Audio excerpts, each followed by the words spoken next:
नमस्कार. कोकणचे गजाली या आपल्या चॅनलवरती मी अजित पालव संपूर्ण महाराष्ट्रातील लाडक्या बहिणींचं हार्दिक स्वागत करतो. संपूर्ण महाराष्ट्रातील तमाम पात्र लाडक्या बहिणींची प्रतीक्षा अखेर संपलेली आहे. मार्च महिन्याचा हप्ता आहे तो संपूर्ण महाराष्ट्रातील पात्र लाडक्या बहिणींच्या आधार संलग्न बँक खात्यामध्ये काल संध्याकाळपासून जमा होण्याची प्रोसेस सुरू झालेली आहे. तर तुमचा हप्ता आला असेल तर आणि तो किती आला, आपल्या व्हिडिओच्या कमेंटमध्ये तुमचा जिल्हा आणि अमाउंट नक्की कळवा. मार्च महिन्याचा आणि एप्रिल महिन्याचा जो हप्ता म्हणजे 2 हप्ते एकत्रित येणार होते, तर यातील मार्च महिन्याचा लाभ आहे तोच लाडक्या बहिणींना त्यांच्या आधार संलग्न बँक खात्यामध्ये जमा होण्याची सुरुवात झालेली आहे. आता खालील जिल्ह्यामध्ये कालपासूनच या वाटपाची सुरुवात जी आहे ती झाली आहे.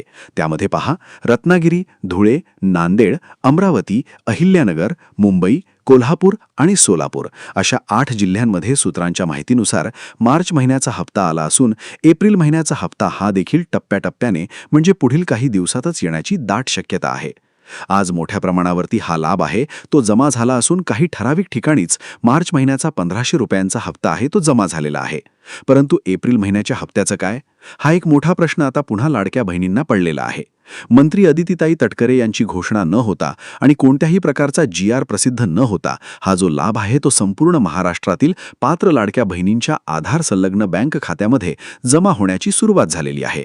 त्यामुळे तुम्हाला प्रतीक्षा करायची आहे. आज तुमचा हप्ता आला नसेल तरी देखील तुम्हाला घाबरून जायचं काहीच कारण नाहीये. पुढील 2 ते 3 दिवसांमध्ये पुन्हा DBT ॲक्टिव्ह होईल आणि ते चालूच राहणार आहे आणि तुम्हाला तुमचा लाभ आहे तो मिळून जाणार आहे. तर अशा प्रकारची आनंदाची आणि मोठी बातमी संपूर्ण महाराष्ट्रातील लाडक्या बहिणींपर्यंत नक्की शेअर करा. योजनांसंदर्भात खात्रीशीर माहितीसाठी आपल्या चॅनलला सबस्क्राईब अवश्य करा.